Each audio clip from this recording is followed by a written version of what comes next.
Amara's contributions, or all his contributions, are unique. There are many, I mention only a few here. He was the only one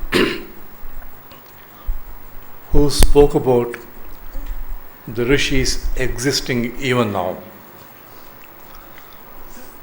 He was the only one who met all the rishis that we hear about from the Puranas. He was the only one who had met gods like Anjaneya, Chiranjeevis, like Kripacharya. He met Kripacharya physically. He met even Ashwatthama physically.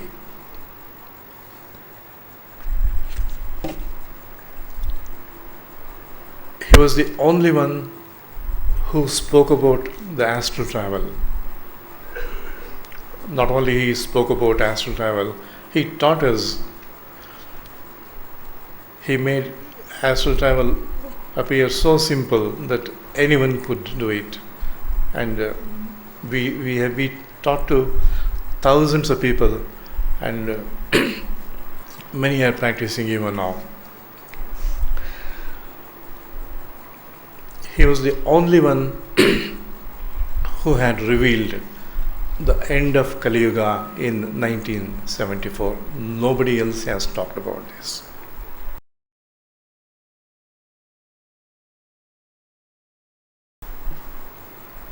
We had not heard about Mahavatara.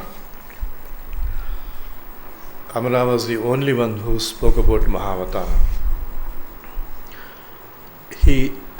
He gave us very clear hints about the birth of Mahavatara. Certain details cannot be revealed, but he gave us enough hints. We know Mahavatara has taken birth and he is very much alive on this earth now. Nobody else, as you know, nobody else has spoken about Mahavatara. I need not tell you who Mahavatara is.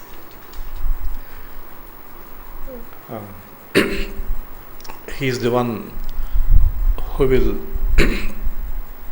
be available carrying the essential energies of Parabrahma. He'll be the true representatives and channel of Parabrahma, the formless God. Throughout Satya Yuga, Treta Yuga and Dwapara Yuga, during Kali Yuga, he will not be here. Last time it was Lord Shiva, this time it is Mahavishnu who has taken this special avatara we call him Mahavatara. In translation of Dorvestelite, somehow this point was not understood. It was written as if Mahavatara is Mahavatara Babaji. Babaji is a wonderful person. He just laughs. Anyway.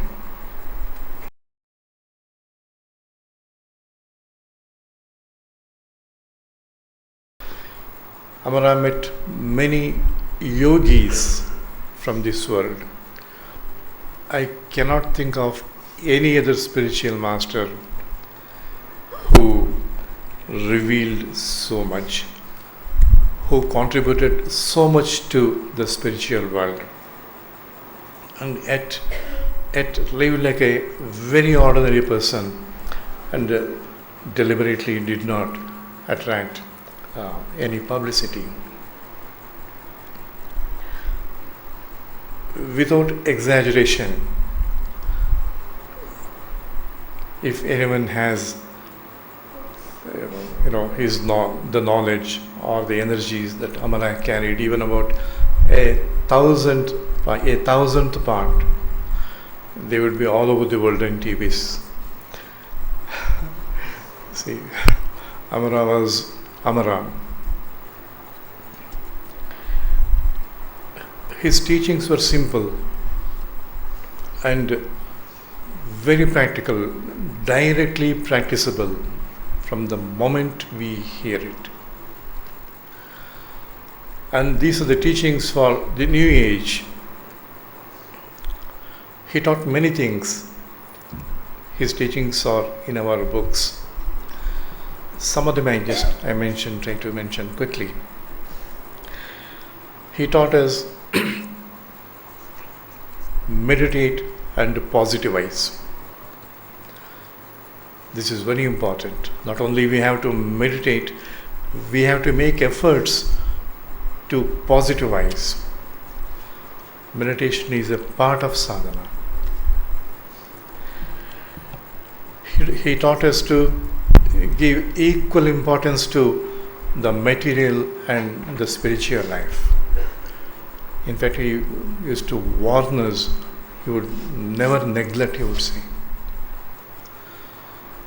If someone skipped an office or would go to him during office hours, he would fire them. He said, how can you neglect your duty there and come here? He would simply ridicule and laugh when people requested, can I meditating during office time? During office time, people usually sleep, but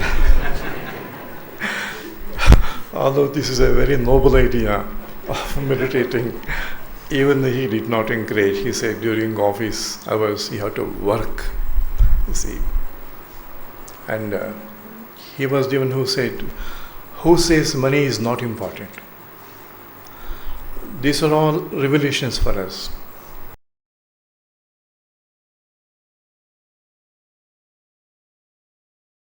Amara said, if you can become spiritual, it is only here in this world. It is easy to live in caves and remain like sannyasis. But to remain here and live in this world, that is the greatest challenge, he said.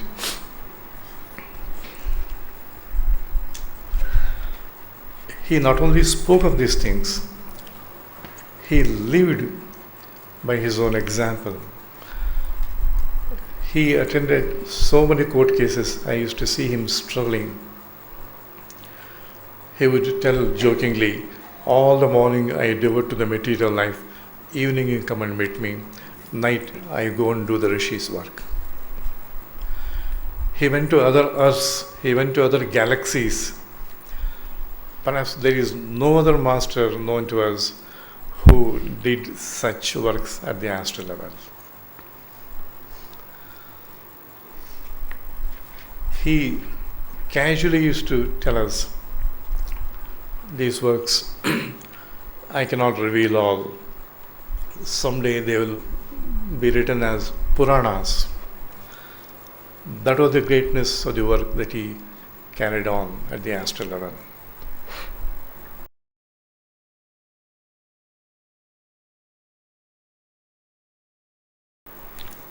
He taught us that, this is very important, he taught us that spirituality is not just practicing techniques.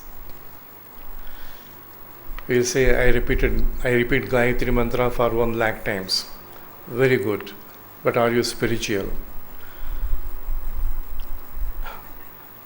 Amara said, spirituality is not raising Kundalini and gaining powers. I have met people with these powers. Were they spiritual? Spirituality is not just going to temples, going on pilgrimages. Spirituality is not just doing pujas and homas. Spirituality is not just listening to pravachanas. Evenings, we go and listen to pravachanas, lectures. Good. But is that spiritual? It's not enough with all this. All these are wonderful things. Who says they are not good? But just listening to a lecture doesn't make me spiritual. It is only when I am good, when I am truthful, I am spiritual. Spirituality is being good, honest, not greedy. And you know how simple it is. It takes several lifetimes to just be these things, just be good, honest. He said spirituality is tuning to the divine in meditations and manifest the divine in life, real life.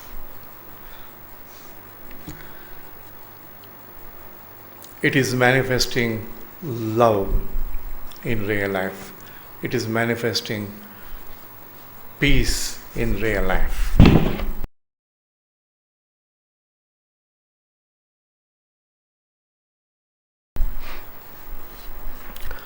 Amara taught us the laws of karma, but he told us we can change our destinies. Each one of us, we have a destiny, but these destinies can be changed by ourselves. Perhaps nobody has told us that Maya is not just illusion, Maya is a gift. Most of the masters, they say Maya is as if it's a kind of curse. Maya, say. And Amara was the only one who said Maya is the gift.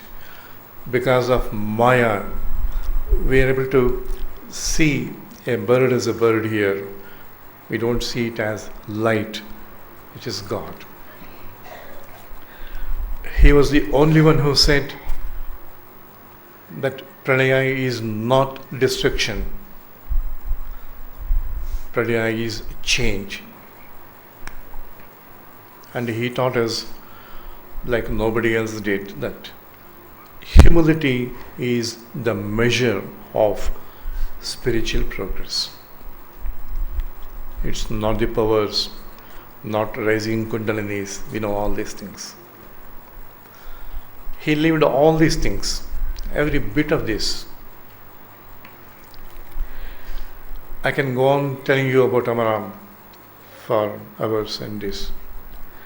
He was a master incomparable to anybody else.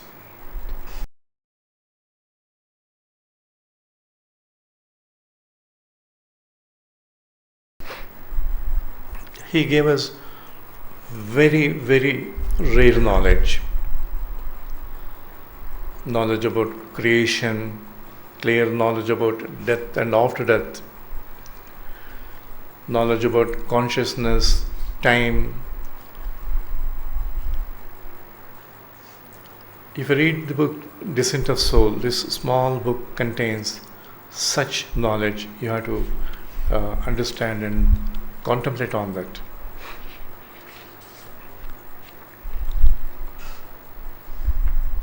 He gave us wonderful energies. He gave us this path. And He has provided us with great opportunities. I feel like saying Amara means great opportunity. Amara was an opportunity. He has provided the opportunities to change ourselves. And when we change, the world changes. He provided opportunities to change our destinies, and along with our destinies, the destinies of this world. He provided opportunities to live this life fully and better.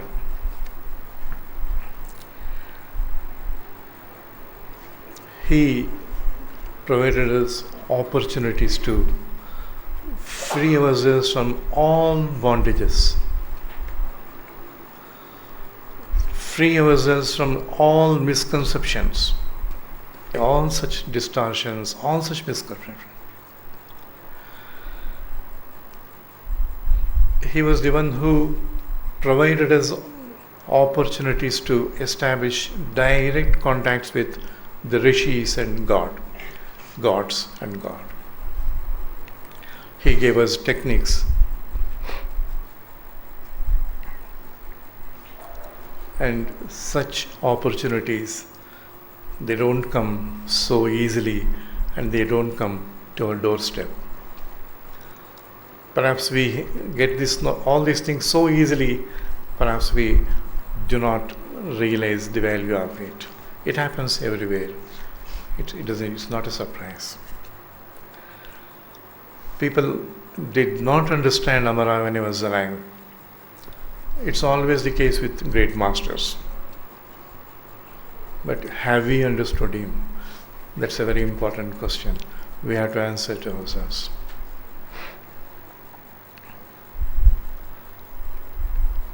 Amara is very much alive, though not in his body. He is the one guiding us even now.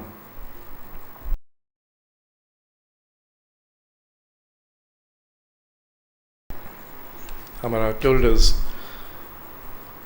during this period of Pralaya, the security is only under the umbrella of spirituality.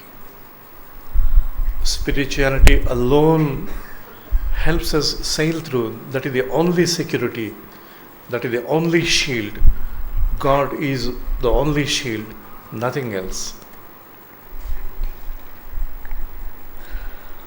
I feel, it's my personal feeling, that these collapses would be temporary. How long temporary, we don't know. We can't guess. I do not wish to speculate. This would be temporary, that my feeling. And the wonderful thing is, this I am sure, definitely, there would be other systems. There would be better systems. There would be systems given by the divine, not the man-made systems. Man-made systems are fallible, but the systems from the divine and from the rishis, they are wonderful actually, foolproof.